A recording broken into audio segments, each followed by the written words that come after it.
Hello everyone, welcome back to the channel. Business study में एक बहुत इंपॉर्टेंट चैप्टर है मार्केटिंग। इसके 20 बहुत ही इंपॉर्टेंट एमसीक्यूज हम आपको करा रहे हैं आज।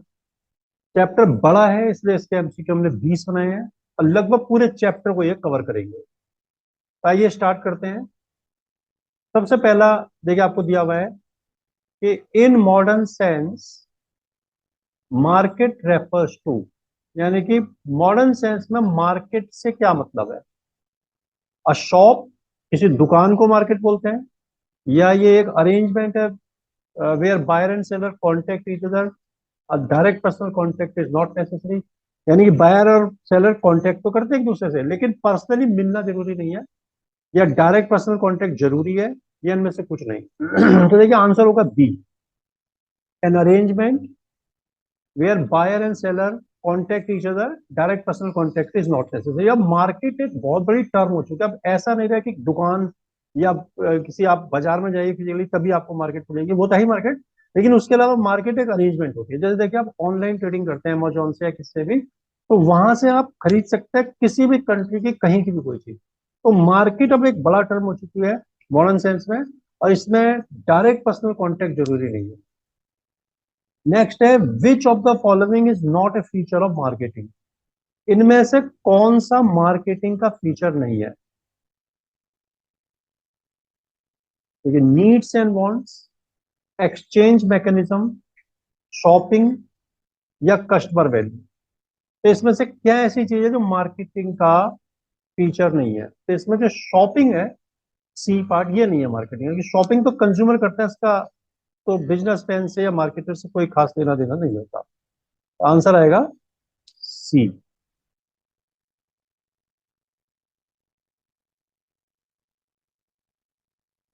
आगे चलते हैं।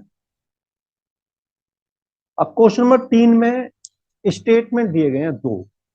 पहला स्टेटमेंट है कि brand name should be short and simple, easy to pronounce and suggestive. Brand name जो है छोटा होना चाहिए, सिंपल होना चाहिए, बोलने में आसान होना चाहिए और सजेस्टिव होना चाहिए। It is not necessary whether it is distinct or matching with some other brand. इसका कोई मतलब नहीं होता कि वो दूसरे ब्रांड से अलग हो, मिलता जुलता ना हो और मैच करता हो, ऐसा कोई मतलब जरूरी नहीं। मैच भी करता हो तो कोई बात नहीं, ये इसमें ध्यान। तो देखिए ब्रांड नेम शॉर्ट होना चाहिए, सिंपल होना चाहिए, इजी होना चाहिए प्रोनाउंस करने में, सही है। जैसे बाटा, टाटा, छोटे छोटे नाम है, सिंपल है, बोलने में आसान है। और सजेस्टिव होना चाहिए, मतलब कि उस ब्रांड नेम से आपको पता चलना चाहिए आप क्या चीज खरीद रहे हैं। जैसे हाजमोला, तो आपको पता चल जाता है कि हजम करने की कोई चीज है।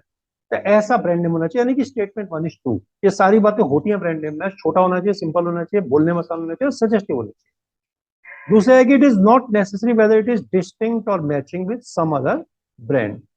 फिर क्या दिया है कि ये जरूरी नहीं है कि ये दूसरों से अलग हो या डिस्टिंक्ट हो, मैच करता हुआ ना हो। देखिए ये गलत है स्टेटमेंट, क्योंकि ब्रांड नेम डिस्टिंक्ट होना चाहिए, किसी और से मैच करता हुआ नहीं होना चाहिए। तो इसका मतलब पहला स्टेटमेंट सही है, दूसरा गलत है। तो इसका आंसर क्या होगा?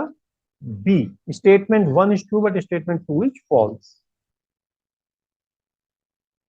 नेक्स्ट है which of the following is not a part of 4 P's of marketing. Marketing के 4 P's बताए गए हैं, 4 P होते हैं मार्केटिंग के, उसमें से कौन सा वाला एक इनमें से नहीं है। Product, price, place, person. देखिए प्रोडक्ट, प्राइस, प्लेस प्रमोशन होता है, तो ये पी जो है ना, पर्सन जो है डी, ये नहीं है, ये गलत है डी वाला। प्रमोशन होना चाहिए इसमें। नेक्स्ट है marketer is the seeker of satisfaction. Marketer यानी कि जो बेचने वाला है, किसी को देने वाला है, सेलर, वो सेटिस्फेक्शन को सीख करता है, यानी कि प्राप्त करता है, या provider of satisfaction, satisfaction provide करने वाला होता है। None of these, both of these. तो देखिए सीकर तो नहीं होता, प्रोवाइडर ऑफ सेटिस्फेक्शन होता है। आपको ऐसी चीज देता है जो आपको सेटिस्फेक्शन प्रोवाइड करेगी, तभी आप उसको खरीदोगे। तो सेटिस्फेक्शन, प्रोवाइडर ऑफ सेटिस्फेक्शन, ये इसका आंसर आना चाहिए। नेक्स्ट है the product that are purchased by the user for the final use to satisfy a want are। ऐसा प्रोडक्ट जो कि परचेजर फाइनल यूज के लिए लेता है और जिससे उसको कोई ना कोई सेटिस्फेक्शन मिलता है, उसकी कोई ना कोई वांट सेटिस्फाई होती है। उन प्रोडक्ट को क्या कहते हैं, कंज्यूमर प्रोडक्ट या फिर industrial product, both of these या नन ऑफ दीज। तो देखिए इसमें कंज्यूमर प्रोडक्ट आएगा, क्योंकि इंडस्ट्रियल प्रोडक्ट तो एक तरह से ऐसा प्रोडक्ट होता है जिससे कोई और चीज बनाई जाती है, तो फाइनल सेटिस्फेक्शन के लिए नहीं होता। तो कंज्यूमर प्रोडक्ट इसका पार्ट होगा, आंसर ए आएगा इसका। प्रोडक्ट, देखिए सेवंथ है, product that are purchase frequently, immediately, with least time and efforts are, ऐसे प्रोडक्ट जो अक्सर खरीदे जाते हैं, बार बार खरीदे जाते हैं, आपको अभी जरूरत है आप अभी तुरंत खरीद के ले आओगे इमीडिएटली, बहुत कम टाइम और एफर्ट्स इसमें लगता है।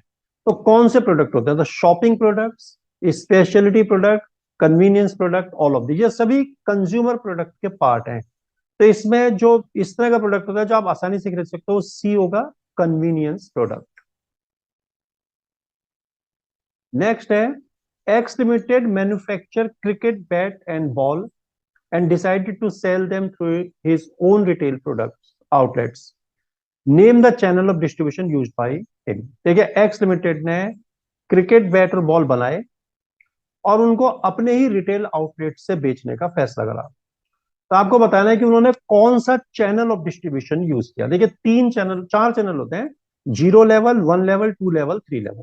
अगर आप जो चीज बना रहे हैं उसको खुद ही बेच लेते हैं, तो आप बीच में किसी को इन्वॉल्व ही नहीं कर रहे, तो 0 लेवल होता है। तो यहाँ पर वही है, अगर आप रिटेलर को बीच में लाते हैं तो 1 लेवल हो गया, आप होलसेलर को बीच में लाते हैं तो आप मैन्युफैक्चरर का तो होलसेलर, फिर रिटेलर, फिर कंज्यूमर, तो 2 लेवल आ गए बीच में।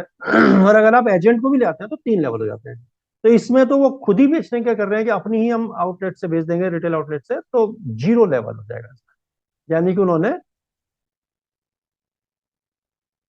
0 लेवल आएगा इसका। नेक्स्ट है, which of the following is not A characteristic of industrial product. Industrial product की इनमें से कौन सी करेक्टरिस्टिक नहीं है। लिमिटेड बायर, देखिए इंडस्ट्रियल प्रोडक्ट होते हैं जो इंडस्ट्रीज यानी मैन्युफैक्चरर खरीदते हैं, जैसे मशीन मशीन, तो इसके बायर तो लिमिटेड होते हैं, ठीक है। लॉन्ग चैनल ऑफ डिस्ट्रीब्यूशन, इसको देखना है, डेराइव्ड डिमांड या रेसिप्रोकल बाइंग।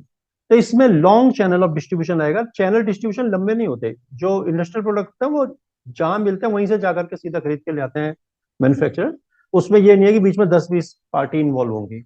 लिमिटेड बायर होते हैं। डेराइव्ड डिमांड का मतलब होता है कि किसी और डिमांड को पूरा करने के लिए वो लिए जाते हैं, जैसे कपड़ा बनाना हमारी डिमांड है तो हम कपड़ा बनाने की जो मशीन लेंगे, उस मशीन से कपड़ा बनेगा, यानी कि वो डेराइव डिमांड है, कपड़ा बनाना है इसलिए मशीन खरीदना है। रेसिप्रोकल बाइंग होते हैं जो एक बिजनेस दूसरे बिजनेस से आपस में खरीदते हैं, जैसे मान लीजिए टाटा मोटर्स ट्रक बनाती है, ठीक है, तो टाटा मोटर ट्रक बनाने के लिए टायर वगैरह खरीदेगी किसी कंपनी से, हो सकता है चलिए एमआरएफ से, क्या पता खरीदती हो, तो एमआरएफ से टायर खरीदा, तो एमआरएफ बदले में ट्रक खरीद सकता है अपने काम के लिए टाटा मोटर्स को, रेसिप्रोकल बाइंग बोलते हैं। तो ये सब इंडस्ट्रियल प्रोडक्ट के एग्जांपल है। लॉन्ग चैनल ऑफ करेक्टरिस्टिक है उसकी, इंडस्ट्रियल प्रोडक्ट की, लॉन्ग चैनल ऑफ डिस्ट्रीब्यूशन नहीं। नेक्स्ट है, a product that is known by the name of whole class of the product as. देखिए कोई प्रोडक्ट ऐसा होता है, एक तो होता है कि ब्रांड नेम, कि आपने अपना ब्रांड बना लिया, और एक होता है कि पूरी क्लास के नाम से जाना जाता है, यानी जैसे मान लीजिए कि मोटरसाइकिल बोला तो पूरी क्लास ऑफ मोटरसाइकिल आ गई। और एक होता है कि जैसे हीरो होंडा बोल दिया, हीरो बोल दिया या होंडा बोल दिया, तो ये ब्रांड बन जाते हैं। तो ऐसा product that is known by the name of whole class of the product is generic, branded, both A and B, none of this. तो जेनेरिक होता है, जेनेरिक को उसकी ब्रांड से नहीं जाना जाता है कि इस पे एक के नहीं जाता, वो अगर जेनेरिक बोला तो सभी शामिल होगा इसमें। जैसा आप बोलते हैं बुक्स तो सारी बुक्स आ गई, आप बोलते हैं बाइक तो सभी तरह की बाइक आ गई, ये जेनेरिक होता है। तो ऐसा प्रोडक्ट जो पूरी क्लास के नाम से जाना जाता है उसको जेनेरिक बोलते हैं। ज्यादातर मेडिसिन में इनको यूज किया जाता है। जेनेरिक मेडिसिन होती हैं जो आपको सॉल्ट से मिलेंगी, नाम से नहीं मिलेंगी। जैसे आप बाजार जाएंगे और आप किसी दवाई का नाम बताएंगे कि मुझे ये वाली दवाई चाहिए, तो वो मिलेगी, तो वो ब्रांड नेम होगा। लेकिन अगर आप उसका जेनेरिक लेना चाहेंगे तो वो सॉल्ट के नाम से मिलेगी आपको। A brand or part of it that is given legal protection is called देखिए ब्रांड के बहुत सारे पार्ट होते हैं, ब्रांड नेम होता है, ट्रेडमार्क होता है, ब्रांड मार्क होता है। तो इसमें से वो कौन सा पार्ट है ब्रांड का जिसको लीगल प्रोटेक्शन दिया जाता है? तो लीगल प्रोटेक्शन दिया जाता है ट्रेडमार्क को। ब्रांड नेम, ट्रेडमार्क को नहीं दिया जाता, ट्रेडमार्क को लीगल प्रोटेक्शन दिया जाता है, इसको रजिस्टर्ड कर लिया जाता है ट्रेडमार्क को। Cardboard box containing the tube of toothpaste age, primary package, secondary package, transportation package, none of this. देखिए पैकेजिंग तीन तरह की होती है। एक होता है प्राइमरी पैकेज जिसमें बिल्कुल आप इमीडिएट जो है, जो वस्तु है उसको पैक कर देते हैं। जैसे मान लीजिए टूथपेस्ट है, उसको आपने एक उसमें ट्यूब में डाल दिया टूथपेस्ट को, वो हो गया। जैसे माचिस को मैच बॉक्स में डाल दिया आपने, तो ये होती है प्राइमरी पैकेजिंग। सेकेंडरी पैकेजिंग होती है कि जो टूथपेस्ट है उसको आपने एक और गत्ते के डिब्बे में डाल दिया। और ट्रांसपोर्टेशन होते हैं उन सभी गत्ते के डिब्बे जो टूथपेस्ट होते हैं उनको ला करके आपने एक बॉक्स में रखा और भेज दिया ट्रांसपोर्ट। तो तीन तरह की पैकेजिंग होती है। तो cardboard box containing the tube of toothpaste is, ऐसा कार्डबोर्ड बॉक्स जिसमें टूथपेस्ट की ट्यूब होती है उसको बोलते हैं सेकेंडरी पैकेज। ठीक है, जो सेकेंडरी पैकेजिंग होती है इसको आप घर तक लाओगे उसके बाद फेंक दोगे। और जो प्राइमरी पैकेजिंग है इसको आपको लगभग जब तक लाइफ है ना, किसी किसी केस में जब तक पूरी लाइफ होती है प्रोडक्ट की तब तक यूज करते हैं। जैसे टूथपेस्ट की जो ट्यूब है उसको तो आप जब तक टूथपेस्ट खत्म नहीं होगा यूज करोगे। ऐसे मैच बॉक्स में जब तक मैच स्टिक्स खत्म नहीं होंगे तब तक यूज करोगे। लेकिन जो कार्डबोर्ड का पैक होता है उसका टूथपेस्ट की ट्यूब उसको आप घर तक लाओगे फेंक दोगे, तो सेकेंडरी पैकेजिंग होती है। Which of the following is not a function of labelling, इनमें से कौन सा लेबलिंग का फंक्शन नहीं है? Describe product and specify it's content. Labelling का एक फीचर बताया गया, एक फंक्शन बताया गया कि वो प्रोडक्ट के बारे में डिस्क्राइब करती है कि क्या है प्रोडक्ट, और उसके कंटेंट को स्पेसिफाई करती है। आइडेंटिफिकेशन ऑफ द प्रोडक्ट और ब्रांड, इससे प्रोडक्ट के ब्रांड का या प्रोडक्ट के ब्रांड का एक आइडेंटिफिकेशन मिलता है, पता चल जाता है कि क्या प्रोडक्ट है। प्रोडक्ट प्रोटेक्शन, प्रोडक्ट को प्रोटेक्ट करती है। Grading of product, product grading करती है। तो देखिए इसमें सी वाला पार्ट नहीं है सही, क्योंकि प्रोडक्ट प्रोटेक्शन नहीं होता लेबलिंग का काम। लेबलिंग का काम होता है कि वो बताती है प्रोडक्ट के बारे में कि प्रोडक्ट क्या है, कौन सा ब्रांड है, किस ग्रेड का है, ये बातें होती है उसमें। नेक्स्ट आता है which of the following is not a function of packaging, इनमें से कौन सा पैकेजिंग का फंक्शन नहीं है? Product identification, product protection, innovational opportunity और product promotion. A B C D चार दिए गए, आपको इसमें से पहचानना है कौन सा है। तो देखिए प्रोडक्ट प्रोडक्ट आइडेंटिफिकेशन तो पैकेजिंग का एक जो है फंक्शन है। आप पैकेजिंग देख करके पहचान जाते हो ये कौन सा प्रोडक्ट है। प्रोडक्ट प्रोटेक्शन भी होता है पैकेजिंग का फंक्शन, प्रोटेक्ट करती है प्रोडक्ट को। इनोवेशनल अपॉर्चुनिटी होती है, पैकेजिंग में आप नई नई इनोवेशन करते हैं। प्रोडक्ट प्रमोशन, ये sorry innovational opportunity, product promotion तो है। तो इसका सी आएगा answer, product promotion. Sorry innovational opportunity, ये इसका पार्ट नहीं है, फंक्शन नहीं है पैकेजिंग का इनोवेशनल अपॉर्चुनिटी, क्योंकि जो नई नई खोज होती है वो पैकेजिंग में नहीं होती, वो अलग चीज है। तो प्रोडक्ट आइडेंटिफिकेशन भी इसका फंक्शन है, प्रोडक्ट प्रोटेक्शन भी है, प्रोडक्ट प्रमोशन भी है, इनोवेशनल अपॉर्चुनिटी नहीं है। देखिए नेक्स्ट है Aryan is planning to provide customers maintenance of electronic gadgets at rupees 2,000 for and 3,000 for 2 years at their doorsteps. Mention the element of marketing mix missing here. क्या लगेगा कि आर्यन प्लान कर रहे हैं कस्टमर को इलेक्ट्रॉनिक गैजेट मेंटेनेंस के लिए, कि हम आपके इलेक्ट्रॉनिक गैजेट्स हैं उसको 1 साल तक मेंटेन रखेंगे 2,000 रुपए में, और 2 साल तक रखेंगे 3,000 में, आपके घर आकर के आपको ये मेंटेनेंस फैसिलिटी देंगे। तो आपसे पूछा है mention the element of marketing mix missing hair. देखिए 4 एलिमेंट होते हैं जो लिखे हुए, चारों आपको बताना कौन सा मिसिंग है। Product, place, price, promotion. Product आपको बता दिया गया इलेक्ट्रॉनिक गैजेट्स हैं। प्लेस आपको बता दिया आपके घर आके देंगे। प्राइस आपको बता दिया 1 साल का 2,000 और 2 साल का 3,000। प्रमोशन मिसिंग है, प्रमोशन आपको करना पड़ेगा इसका, लोगों को बताना पड़ेगा कि हम ऐसी फैसिलिटी दे रहे हैं। नेक्स्ट है Harshit wants to buy a 100cc bike and wants to buy Honda Shine 100। Name the term relating to branding discussed about. आपको क्या बोला गया है कि हर्षित जो है एक 100 सीसी की बाइक खरीदना चाहते हैं और वो होंडा शाइन 100 ये बाइक खरीदना चाहते हैं। तो आपसे पूछा है कि ब्रांडिंग के कौन से वाले टर्म को इसमें यूज किया गया, brand, brand name, brand mark या फिर ट्रेडमार्क। तो देखिए इसमें यूज किया गया है किसको, ब्रांड नेम को। तो इसका आंसर क्या होना चाहिए, 16 का B part, brand name. Brand name दिया गया होंडा के इस प्रोडक्ट को, होंडा शाइन 100, तो ये वो लेना चाहते हैं, तो ब्रांड नेम इसका आंसर होगा। देखिए नेक्स्ट है, Shubham is a rice dealer, he procure rice in large quantity from different sources and of different qualities. He then packed them in homogeneous group on the basis of their quality. Name the function performed by him. क्या लिखा, शुभम एक rice dealer है, बहुत बड़ी quantity में और different qualities के rice वो डिफरेंट सोर्सेज से परचेज करते हैं, अलग अलग सोर्सेज से डिफरेंट क्वालिटी के बहुत सारे राइस परचेज करते हैं। He then packed them in homogeneous group on the basis of their quality. फिर उनको homogeneous group में पैक करते हैं, यानी कि जो बासमती होंगे वो एक तरफ ले लिया, फिर जो थोड़ा टूटा हुआ बासमती हो उसको अलग ले लिया, फिर जो थोड़े कम लेवल के हो गए उनको अलग, ऐसे करके वो फिर उसको अलग अलग ग्रुप में, होमोजीनियस ग्रुप में पैक करते हैं उनकी क्वालिटी के बेसिस पर। तो पूछा है name the function perform by him, तो कौन सा फंक्शन वो परफॉर्म कर रहे हैं, सॉर्टिंग, अक्यूमुलेशन, एलोकेशन या असॉर्टिंग। तो ये बच्चों सॉर्टिंग, सॉर्टिंग होगा फंक्शन।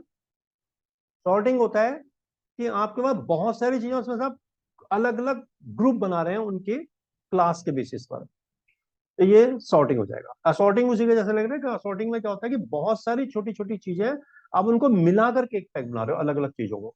इसमें एक ही जैसी चीजों को अलग अलग करके आप पैक बना रहे हो, उसमें अलग अलग चीजों को मिला दे रहे हो। जैसे मान लीजिए कि क्रिकेट बैट बॉल ग्लव्स ऐसे, ये सब चीजें अलग अलग बनती है, बैट अलग बंदा बना रहा है, बॉल अलग बना रहा है, ग्लव्स वगैरह सब अलग बन रहा है। लेकिन जब आप बेचेंगे तो क्रिकेट प्लेयर को तो पूरा किट चाहिए, तो जो बंदा इन सबको एक साथ रखेगा कि बैट बॉल ग्लव्स और ये पैड वगैरह सब मिला देगा, तो वो असॉर्टिंग फंक्शन करता है, अलग अलग चीजों को एक साथ ला करके एक पैक बना।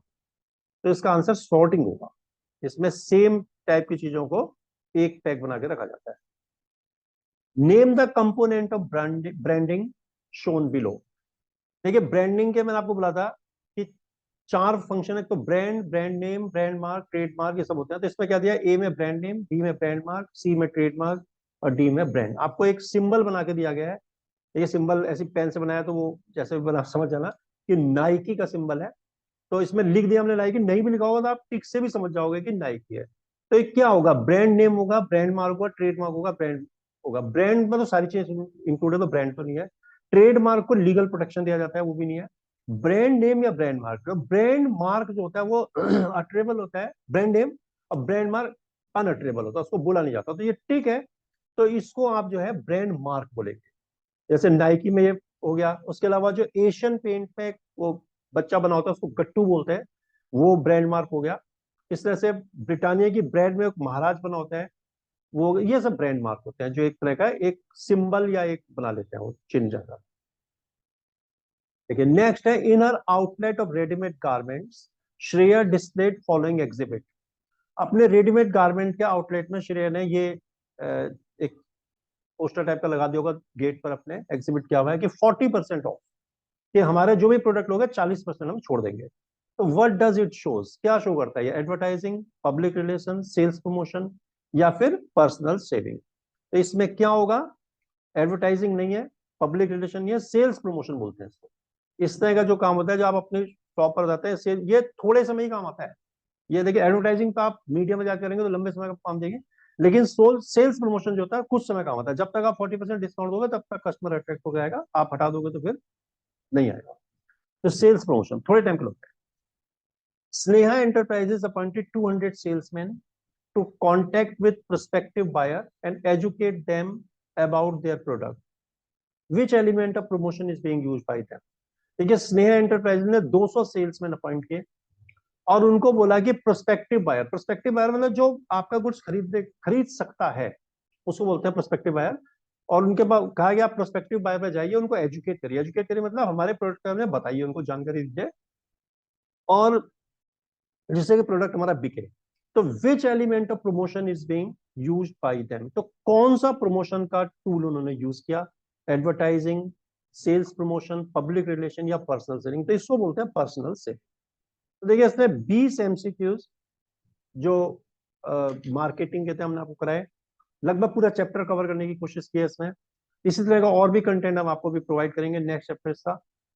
अ, अगर आपको पढ़ाया हुआ कंटेंट अच्छा लगता है तो चैनल को लाइक और सब्सक्राइब जरूर।